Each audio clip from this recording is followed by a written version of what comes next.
Hello, this is David Shaw, and welcome to this episode comparing a disaster recovery strategy on premises with a DR strategy in the cloud. I'm certified as a professional in critical infrastructure protection of water, electricity, communications, and transportation. Some of my work has been in disaster planning for machine learning on AWS and Azure clouds, and on-premises planning for a central bank and a national police force. I've had personal experience in 2 actual disasters, one lasting for 10 days, and in the past I trained in emergency response at a Formula One racetrack. I've also had the privilege of participating in an actual live test of disaster recovery of a data center. Most people only get to do desktop training exercises. One weekend, unannounced, we locked the doors of the data center and the CEO declared an emergency. The DR plan was executed, and we located and called employees to report to the alternative warm site to restore operations. As a side note, the location was secret, and most employees had never been there before. A few people had trouble logging in, but basically the exercise was a success, taking 4 hours to recover. Desktop training is fine, but you can't fully trust a DR plan if you don't execute it. The aim of this presentation is to give a strategic overview for managers and directors of the difference in disaster recovery on premises compared to disaster recovery in the cloud. I will provide examples and guidance based on real experience to help you formulate an effective strategy for mission-critical services. You will be able to understand and articulate areas of risk and identify mitigation strategies. Here is our agenda for this episode.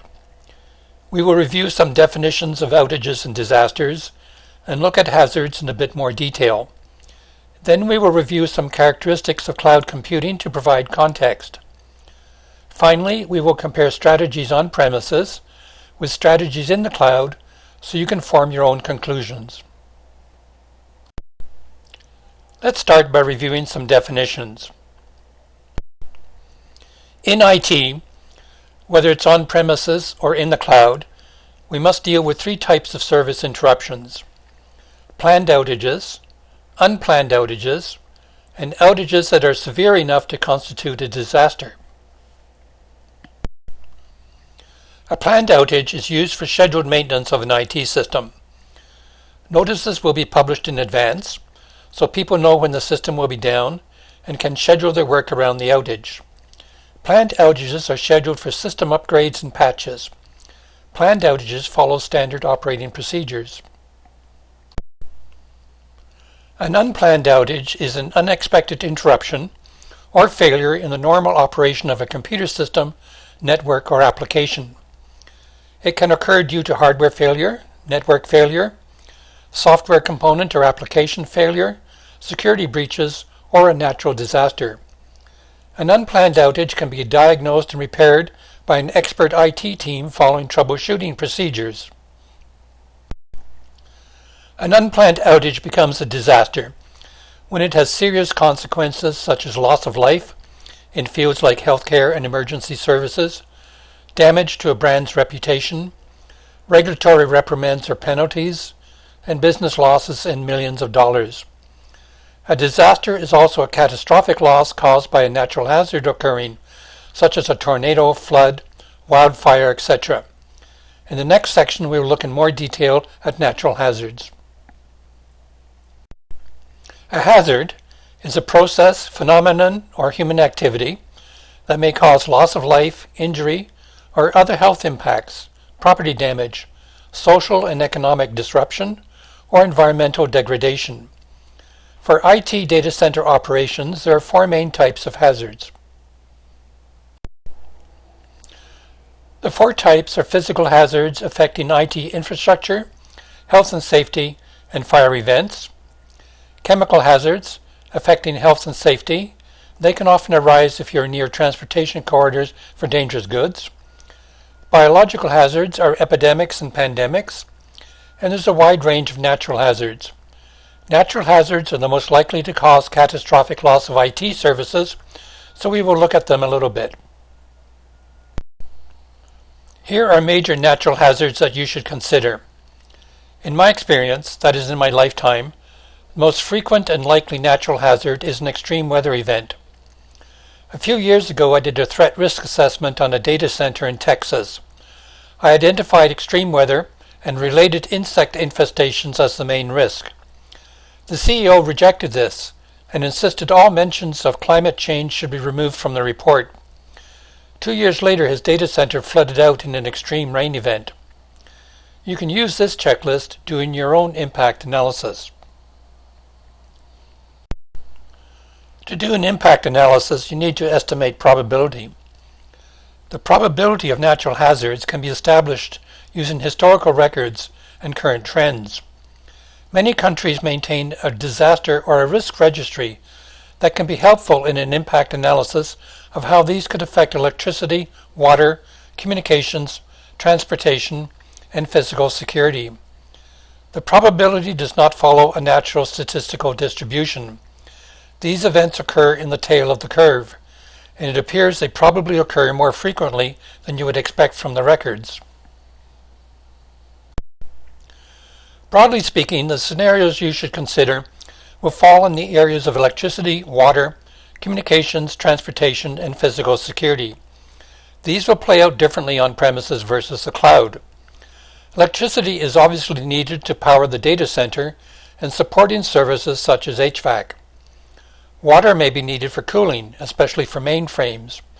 Additionally, in some jurisdictions, water is a health and safety issue, and facilities cannot be occupied if there's no running water.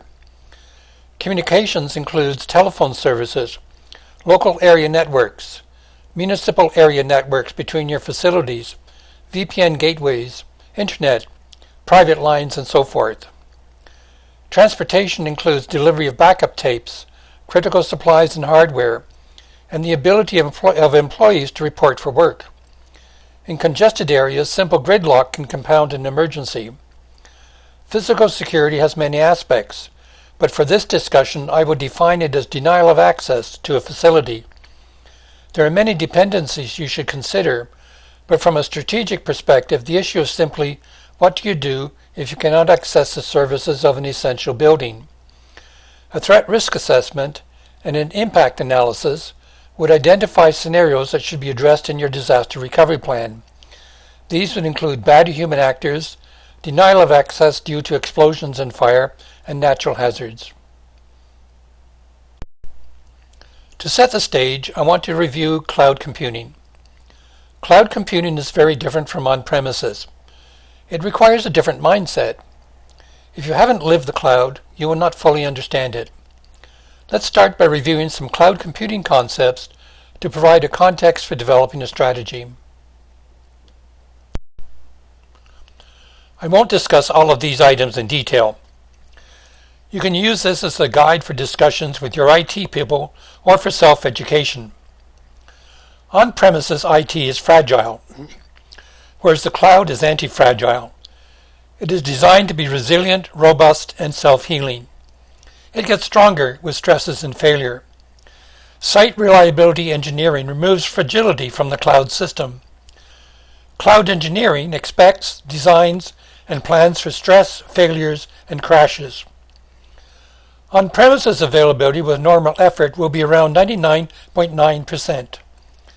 The cloud is designed for 5 nines availability. That means 99.999% availability, which you could only achieve on premises with automatic failover to a remotely located, fully staffed, hot site with its attendant cost. The cloud provides geographic separation between your administrative and operational facilities and your data center. With an on-premise data center, your office and IT facilities will probably be very close together in the same town, if not in the same building. In contrast, the major clouds are based on availability zones and regions, and you can easily select a region that is in a different geographic area.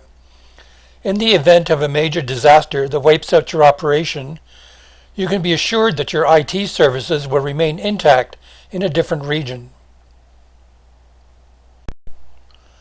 The cloud provides on-demand services with rapid deployment. You can have new servers, databases, and other services built and deployed in minutes without the hassle and delays in hardware and license procurement and site preparation for the install. This infrastructure is usually rapidly scalable, horizontally and vertical. Container orchestration makes it easy to manage workloads. If you use infrastructure as code in the cloud, which you should, by the way, building new services will be a templated, repeatable process. Those are some technical characteristics. From a business perspective, the cloud is pay per use, usually based on data volumes and transactions. This makes costs fully transparent and easy to charge back to business units and projects as a direct charge. This exposes the true cost of IT, which is often somewhat hidden on premises in annual budgets. Direct chargeback is usually not feasible on premises. The other aspect of cloud costs is that they are OPEX, whereas on premises they are CAPEX based on tax depreciation schedules. OPEX expenses are deductible in the current year as they are incurred. This has a big positive impact on your federal taxes and your IT life cycle. Instead of being locked in for 5 to 10 years, you will be able to plan more agilely in terms of 2 to 3 years. The cloud has scalable high bandwidth and high throughput when needed, unlike on premises where you usually have to overbuild for the same result. Front-end content distribution networks provide DDoS protection that is unavailable on premises. For a global business, they have local edge access locations providing low latency for your customers. Finally, I will finish this section by mentioning that security and cybersecurity updates are managed by the cloud service provider in a manner that is more reliable than you can achieve on premises.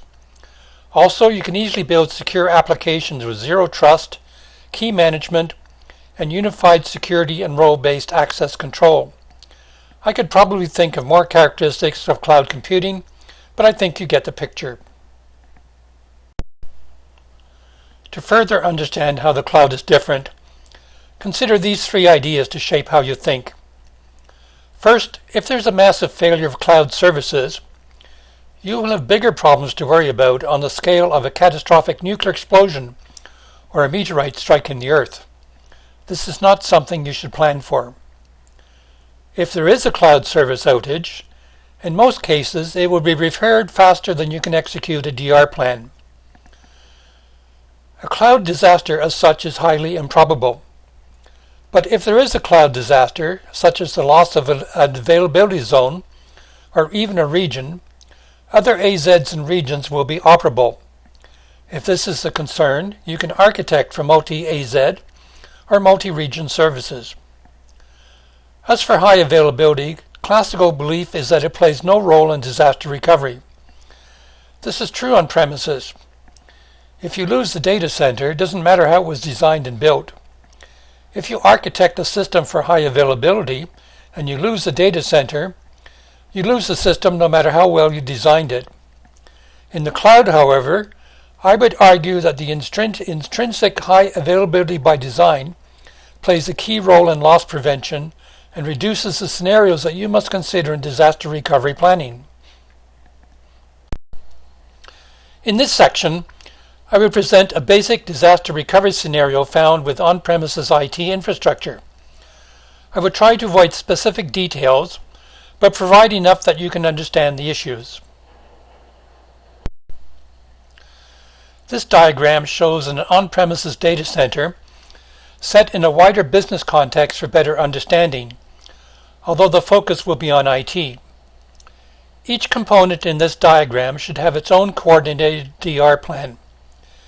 Each system should have a playbook for recovery. The DR plan should include an analysis of the chain of dependencies.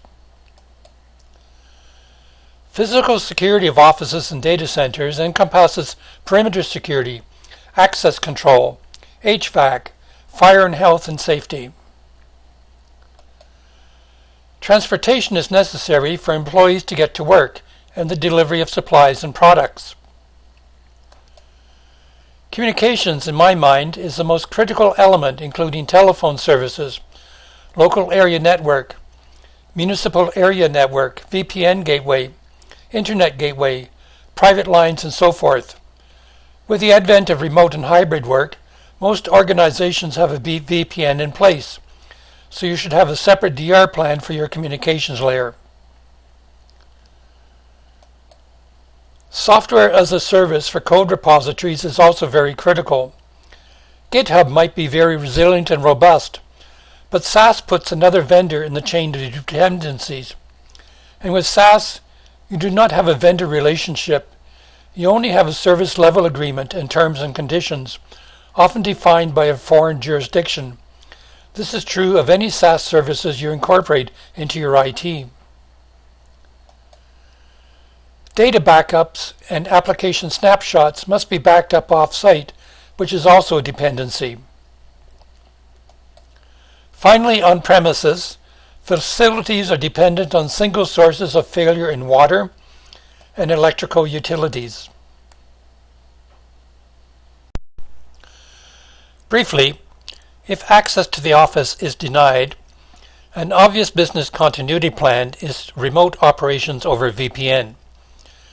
With the advent of remote and hybrid work, most organizations have a VPN in place, so you should have a DR plan for your communications layer, including LAN, MAN, VPN gateway, internet gateway, and telecommunications. I mentioned the risk associated with SaaS for a code repository. Most people don't, but you should replicate the repository either on-premises or elsewhere. In addition to communications, the data center is dependent on electricity, water, HVAC, and building integrity and access. Most likely, electricity and water are single-source local dependencies. Shortly, we will see how cloud services have robust multiple sources for these. If electricity fails, your DR plan can include a diesel generator for backup power. This means you will need a team conversant in power systems, or a contract with a supplier. In the latter case, it can easily take 1 to 2 days to get a system delivered and installed. You might also find when power is restored that some IT systems do not start gracefully, and you will need response teams to deal with this. Also, you will need fuel deliveries for the generator. Water is especially critical if you're running mainframes that are required for cooling. You will probably be dependent on a single municipal source.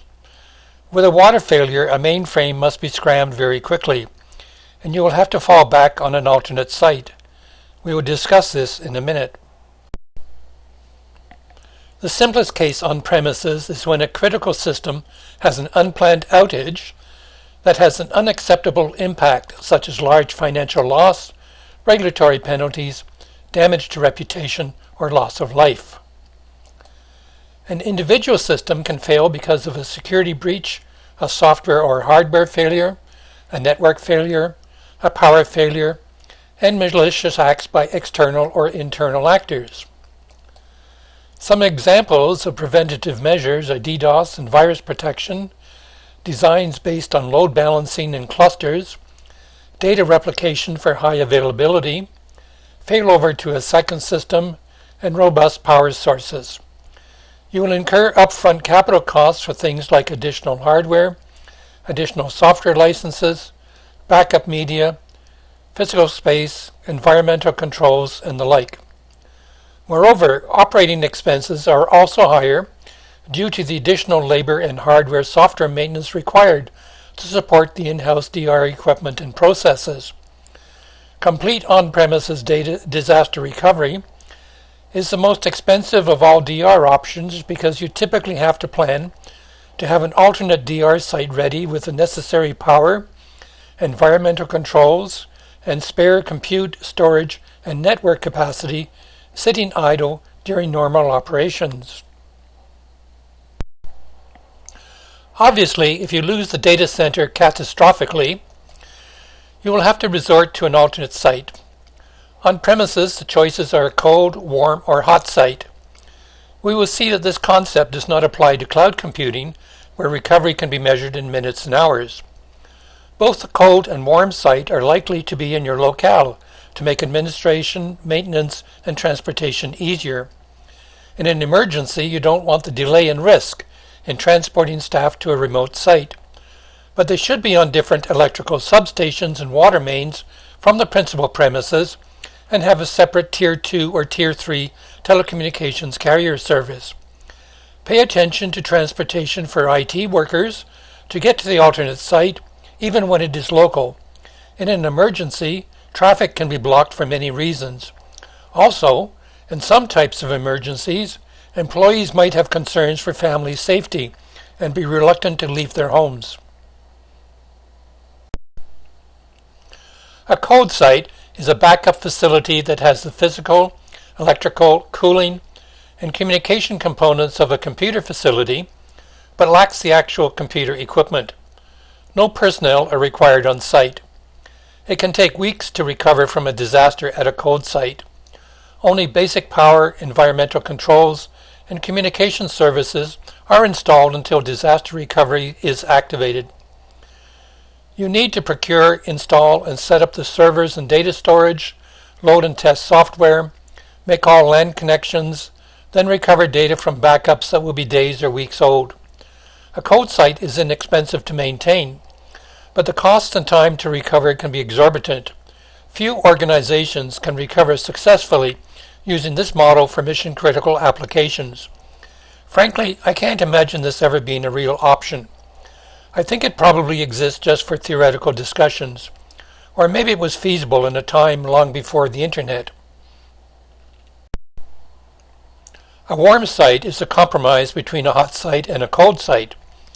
It has the same physical, electrical, cooling, and communication components, plus all the necessary and operating computer equipment. It requires skeleton staff to maintain it, and when a disaster is declared, your regular staff must report to the alternate site. A warm site doesn't replicate data. Backups may not be current, and it can take several days to restore data. Warm sites cost almost as much to maintain as a hot site, without the benefit of instant failover.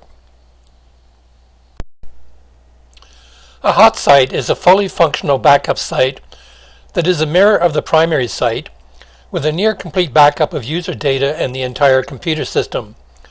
A hot site should be geographically separate by at least 100 miles and have its own basic staff. Hot sites are ideal for organizations that run real-time processes around the clock. However, they can be expensive to set up and maintain. A hot site can use data replication, allowing for minimal downtime.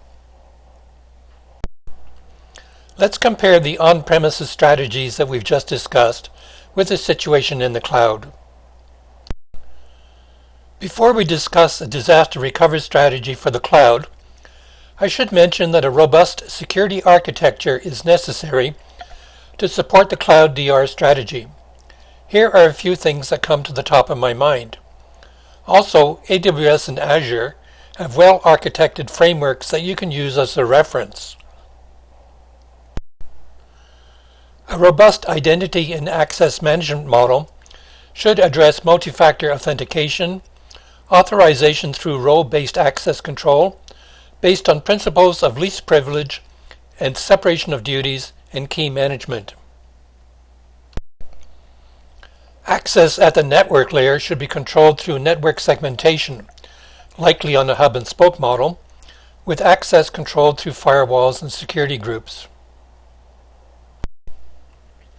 Perimeter security should be established with firewalls, reverse proxies, whitelists, intrusion detection and prevention systems, and content distribution networks for DDoS protection. Monitoring is an important subject. Often cloud environments are built first and designed later, with little thought given to the needs of an operational team to manage it day to day. Monitoring with effective alerts and notifications should be designed in at the outset, because it is not easy to accomplish. The cloud logs every twitch anywhere in the environment, creating huge log files and potentially incessant alerts. This requires defining and implementing effective thresholds for triggering notifications. Finally, part of a secure foundation is configuration management, to track and maintain individual configuration items of an IT system. You can't have people making ad hoc changes to a system or applying patches without following a process to control and document the change. As mentioned earlier, major clouds consist of 30 to 40 interconnected regions around the world. Each region has 3 availability zones called AZs. An AZ consists of 1 or more data centers. Each data center in an AZ has highly redundant electricity, cooling, and water services. The AZs in its data centers are connected by a private fiber, low latency, highly redundant, high bandwidth, high-speed network. Data storage is replicated in real time across the 3 AZs for a very high degree of immutability. An availability zone provides applications and databases that are more highly available, fault-tolerant, and scalable than possible when using a single data center as you would on premises. You can also deploy applications and databases across multiple availability zones. In the very unlikely event of a failure of one AZ, the application fails over and remains available at all times.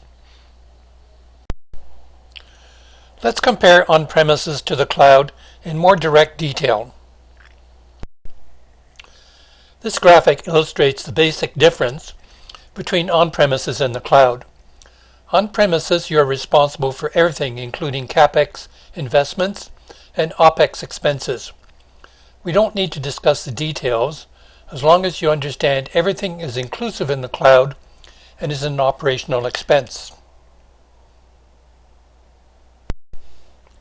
The differences go deeper.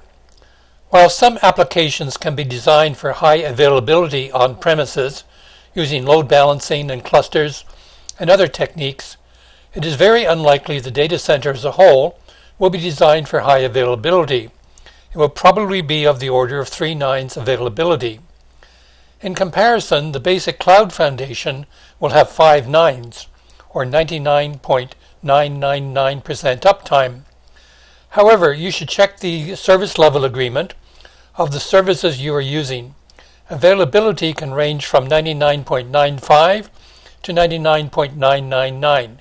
Database services, for example, will be 5 nines.